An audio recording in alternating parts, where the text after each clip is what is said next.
ने नतमस्तक करवा दिया, जिसको आप सामान्य भाषा में ओशो कहते हैं। आचार्य रजनीश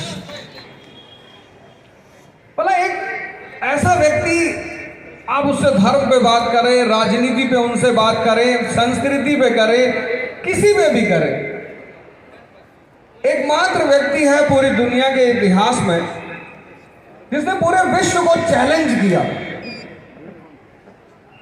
एक गांव को चैलेंज करना बड़ी बात होती है, एक शहर को चैलेंज करना बड़ी बात होती है, एक देश को चैलेंज करना बड़ी बात है। उस व्यक्ति ने पूरी दुनिया को चैलेंज किया कि आओ,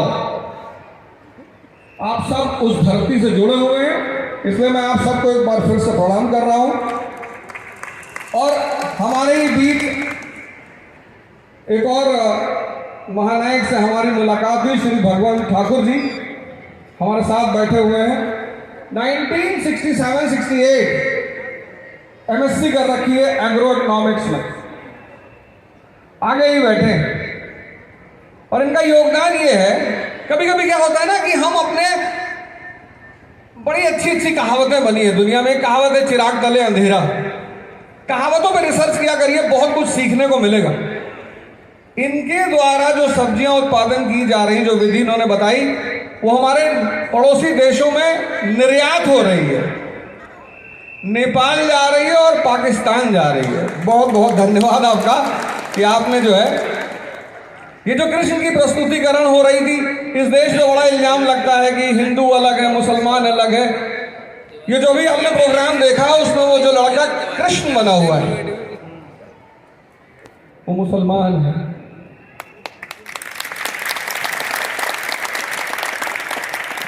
मतलब जब आयोजकों ने मुझे बताया, इसका नाम है शायद हमजा, हमजा। 5 प्रस्तुतियां हुई, मैं तो देखता ही रहा। लास्ट की जो प्रस्तुति है वो कृष्ण पर है, सेकंड लास्ट प्रस्तुति राम पर है। आपने सीक्वेंस, जिसने भी ये प्रस्तुति डिजाइन की, बहुत अच्छा, बहुत शानदार। आप जब कहीं जाते हैं, अब चूंकि मैं तो लगातार बोलता ही रहता हूं, तो मुद्दों की तलाश होती है कि आज इस जगह पे किन मुद्दों पे बोलना है। सारे मुद्दे इन प्रस्तुतियों ने ही दे दिया मुझे। पहला मुद्दा भगवान कृष्ण, मैं उस पर चर्चा करूंगा। दूसरा मुद्दा भगवान राम, मैं उस पर चर्चा करूंगा। तीसरा मुद्दा कृषि, क्या प्रस्तुति की गई कृषि पे। तीसरा मुद्दा कृषि। चौथा मुद्दा संस्कृति,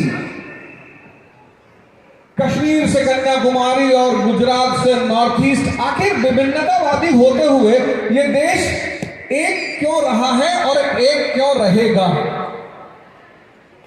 पांचवा मुद्दा तो बड़ा सेंसिटिव मुद्दा, उसमें तो मुझे लगता है यहां जितने लोग बैठे होंगे सभी लोग भावुक हो गए होंगे। वो जो प्रस्तुति की गई ओल्ड एज होम वाली, माँ बाप, जब मेरा लास्ट अटेम्प्ट खत्म हुआ और मेरा सिलेक्शन नहीं हुआ, मैं तो मिडिल क्लास का आदमी, मेरे पिताजी डाकखाने में पोस्ट मास्टर थे, और एक ही बात शुरू से मुझसे कहते थे कि बेटा अगर शक्ति नहीं पैदा कर पाए तो खत्म हो जाओगे।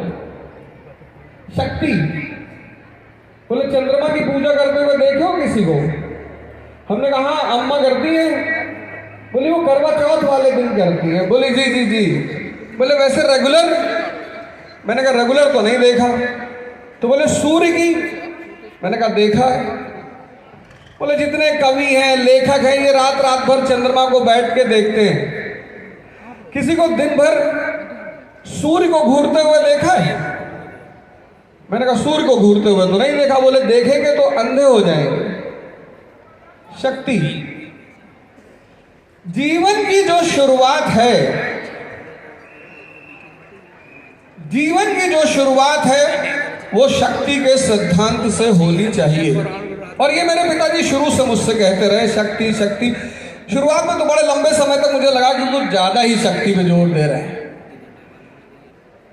लेकिन वो इतनी प्यारी बात थी, पढ़ना, नौकरी, ये सब तो एक बहुत अलग, नौकरी तो कही ही नहीं कभी उन्होंने, शक्ति। और जब मेरा अंतिम अटेम्प्ट खत्म हुआ और मुझे लगा कि सब कुछ खत्म, क्योंकि हम मिडिल क्लास लोगों के लिए सामाजिक उत्थान का जो सबसे सरल रास्ता है वो है सिविल सर्विस, सबसे सरल। इसलिए इस देश में आप देखिए, और खासकर उत्तर भारत में सिविल सेवा की परीक्षा की दौड़ बहुत ज्यादा है। नेतागिरी करने के लिए 500 करोड़ रुपया चाहिए, वो मिडिल क्लास के पास होगा नहीं। ठेकेदारी करने के लिए बाहुबल चाहिए, बिजनेस सबसे हो नहीं पाएगा, और तमन्नाएं सबकी हैं, तो सबसे सरल रास्ता सिविल सर्विस। तो जब मेरा अटेम्प्ट खत्म हो गया तो मुझे लगा कि अब तो सारा जीवन ही खत्म हो गया, अब तो कुछ बचा ही नहीं। तो मैं ऋषिकेश चला गया, वहां बिरला धर्मशाला है, वहां रहा। और जब मैं ऋषिकेश पहुंचा तो मेरे पिताजी तीसरे या चौथे दिन वो भी पहुंचे। तो मैंने कहा आप क्यों आए? अरे बोले यार तुमसे मिलने आए हैं। हमने कहा हम कुछ नहीं करेंगे। हाँ बोले बहुत अच्छा, यही तो तुमसे कहते थे हम कि कुछ मत करो, क्योंकि जो कुछ नहीं करते वो कमाल करते हैं, तुम मत करो। यही बात मैं तुम्हें बार बार समझा रहा था, तुम मान नहीं रहे थे। मैंने कहा यार देखो अब ये सब बातें मत करो। कभी कभी गलत मौके पे भी लोग मोटिवेट करते हैं, आपको कब मोटिवेट करना है ये समय बहुत इंपॉर्टेंट है, और हर जगह बोलना भी जरूरी नहीं। बहुत सारे लोगों को मैंने देखा उनको पता नहीं होता कहां क्या बोलना है। मैंने कहा यार देखो ये सब बातें मत करो और आप जाओ, मेरी इच्छा होगी तो मैं आपसे मिलने आऊंगा। तो मैंने कहा ऐसा है कि मैं कुछ पैसा लाया हूं, इसको रख लो। तो मैंने कहा अब क्यों लगा रहे हो पैसा, आप कोई फायदा है नहीं। तो उन्हें कितनी जबरदस्त बात कही, बोले बेटा देखो अब तुम मेरे बेटे हो,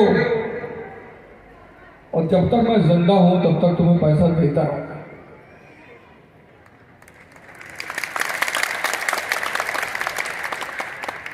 7 महीने वो ऋषिकेश आते थे, हर महीने मुझे पैसा देते थे और चले आते थे। उससे बड़ी बात वो तो छोड़िए जो वो पैसा देके जाते थे,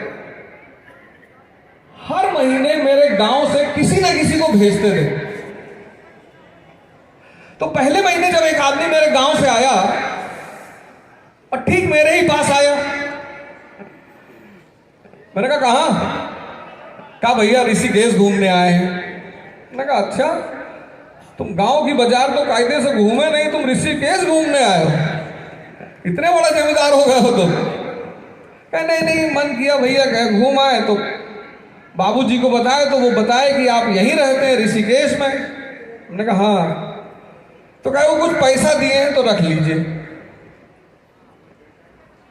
तो मैंने कहा हो सकता है भाई